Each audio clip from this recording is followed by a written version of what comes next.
As per Ayurveda, holy basil is one of the most beneficial herbs you can grow in your garden. It improves digestion, it helps in congestion, it reduces stress. But of course, if you want to consume it, take advice from your doctor. But I consume it every day in my tea or just, chewing on the leaves, and it's really great. Hi, this is Ruchi, and let's talk about growing holy basil from seeds and what to do if it starts to bolt early in the season.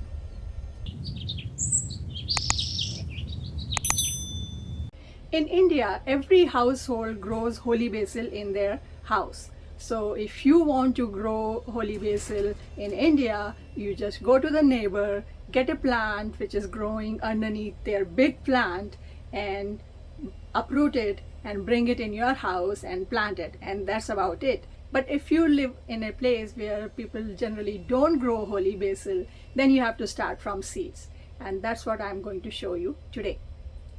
Starting holy basil from seeds is no different than any other summer vegetable that you start from seeds. The only difference is that the seeds are really tiny and you have to take care of a few things. I have tried to grow holy basil many times from seeds, and I have made a lot of mistakes. So what are those mistakes? Number one, if your seeds are old, then they may not germinate that well. So you want to plant more seeds if your seeds are old. Number two, if it is cold, then they're not going to germinate. They need warmth, 75 degrees Fahrenheit to 85 degrees Fahrenheit. That's what they like. So if you try to grow them in cold weather, they are not going to germinate. Or if you're trying to grow in cold weather, maybe you want to keep it indoors at room temperatures, which is about 75 degrees Fahrenheit, then they will germinate. The third reason could be that if the soil is too wet, then they don't germinate. So you have to keep the soil moist but not wet. And in any case, when seeds germinate, if the soil is too moist, the plants don't grow that well because the roots don't have to grow more to find water.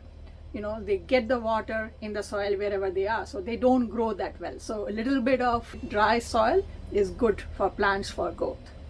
And the fourth reason is not very common, but suppose you're trying to get seeds from overseas, then when you go through the customs, very often all the seeds and everything, they are nuked. So then the seeds are dead at that point and they are not going to grow. So if you are trying to get seeds, get them locally. That way, they will be in good shape. And of course, the seed companies, even if they are getting it from overseas, they make sure that they are not nuked and they will be good to grow. They are viable. And I made all these mistakes in past, so that's why I can now tell you that what are the mistakes that you want to avoid. So these seeds are really tiny, so you take your seedling planter, put good soil in it, make sure that it has good drainage, because as I said, if the soil is too wet, they are not going to germinate. So whenever you water them, extra water should drain out. So scatter the seeds on top of the soil and then cover it with very light soil. Rule of the thumb is to cover the seeds with 2 times the size of the seed, and because these seeds are really tiny, so very light layer of soil on the top, and then water it lightly. And if the weather is cold, then you want to keep this planter inside and also cover it with something, with a plastic tray or something like that. It doesn't need light at this point, but it will be better if you cover it, because then the humidity of the soil is maintained inside.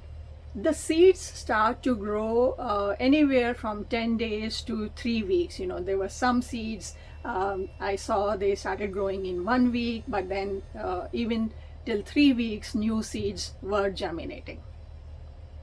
Once the seeds start to germinate, you have to be really careful with them, because the seeds are tiny, so the seedlings are also very tender. So if you water them with a hose or something, you will uproot the seedlings. So you want to mist them lightly. Second, you need to show them direct sunlight, because If you keep them inside, and even if they were getting indirect sunlight, they'll become leggy. So in my case, when I planted these seeds, it was really cold outside. So I used to bring them outside in the daytime so that they are getting some sun, direct sun. And in the evening, I'll take them inside so that, they stay warm at room temperature, about 74 degrees Fahrenheit. And also you want to make sure that they are not exposed to very harsh sun, like afternoon sun, because then they will wilt. They are really tender and tiny, so you have to be really careful when these seedlings are growing. And so I did that for almost 6 weeks, bringing them outside in the daytime, taking them inside in the evening, and they slowly started to grow.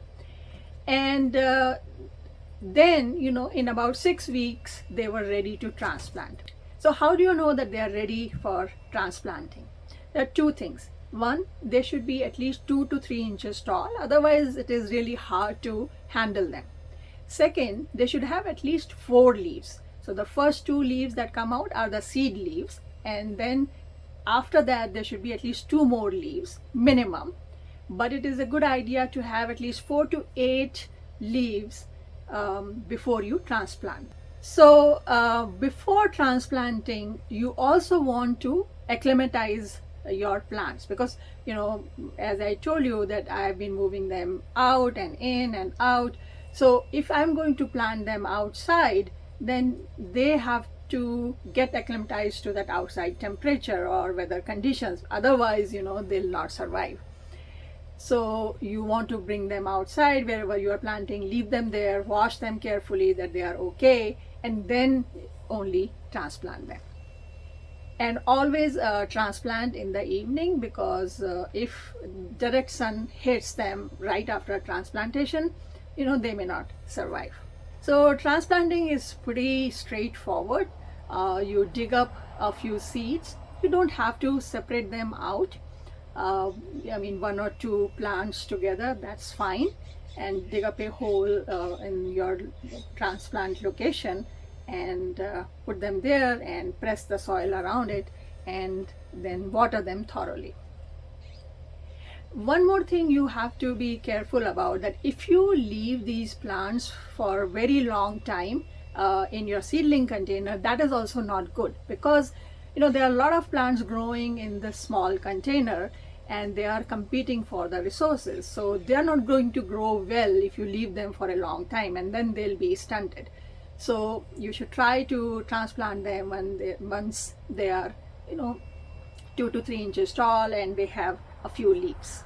So one thing I forgot to tell you, it's a good idea to bring them outside while the seedlings are young. So bring them outside in the daytime so that they get some direct sunlight. But there is one more reason. So you want to give them morning sun for a couple of hours, and that is enough.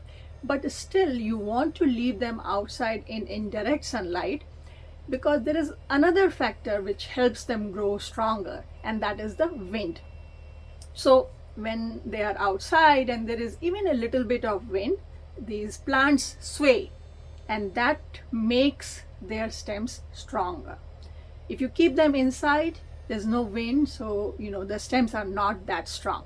So it is definitely a good idea to bring these seedlings outside in the daytime, first to get some direct sunlight, and second to get some wind. Here I have transplanted them in small containers, because these seedlings are really small, and if you plant them in big containers, it's not a good idea. You should first plant them in small containers. And the reason is that when you water the container in which the plant is planted, the roots of the plants, they soak up the water and that area becomes dry. But the area around it, where the roots are not there, that stays wet. So the outside part doesn't need water, but the middle part needs water. So you will water again, but then there will be too much water outside, and then fungus may develop there. So it's not a good idea. Always, whenever you are planting your seedlings, and if they are really small, plant them in small containers first, and then once they start to outgrow that, then plant them in a bigger container. So after transplanting, make sure that they don't get sustained harsh sunlight the next day. So maybe cover it a little bit and make sure that you keep watering it, keep misting it so that they don't dry up. In a few weeks, you will see the growth, and when they outgrow that small container, maybe you can transplant them in a bigger container, which is what I did here. So it is very hard to prescribe, how much water you should give and how much sun you should show. But in my experience, I've been growing this for a long time.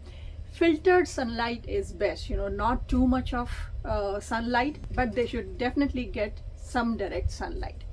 So for example, here, I had these 3 plants, and I kept them in full sun, and I was watching them. They were growing, but they started bolting very early in the season. In early summer, they started to produce flowers, which is strange. Normally, these plants produce flowers late in the season or when they are under stress. So it was clear to me that they are under stress, and I was watering them, so water was not an issue. And that's when I realized that they are getting too much sun. So then I pinched off all the flowers and I moved them in a location where they were getting morning 3 to 4 hours of sun and no afternoon sun. And I kept on pinching the flowers from the top. Look at them now. You can see, they are much healthier now. The leaves are growing, the leaves are bigger. They are still producing some flowers, but it's not like, every single branch has flowers. So I keep pinching it off, I put it in my tea, and I use it that way. But the plants are happy, and I am also happy. So at this stage, you can keep on pinching these, and that will make the plants bushier, because from wherever you pinch it off, 2 more branches will grow and it will become bushier. So that's what you should do. Instead of just picking one leaf, you should pinch off the whole stem from the top, and it will become more and more bushy. And if you want to dry these leaves up for winter season, when these plants don't grow that well, basically just cut one branch and leave it indoors in an area where it gets indirect sunlight, and in a few days it will dry up, and then you can store it for use later on. So I hope this video was useful to you. If you have any questions, leave me a comment and I'll try to answer as soon as possible. If you like this video, press the like button, subscribe to our channel, and don't forget to share it with your friends and family. And I'll see you next time. Happy gardening. Bye.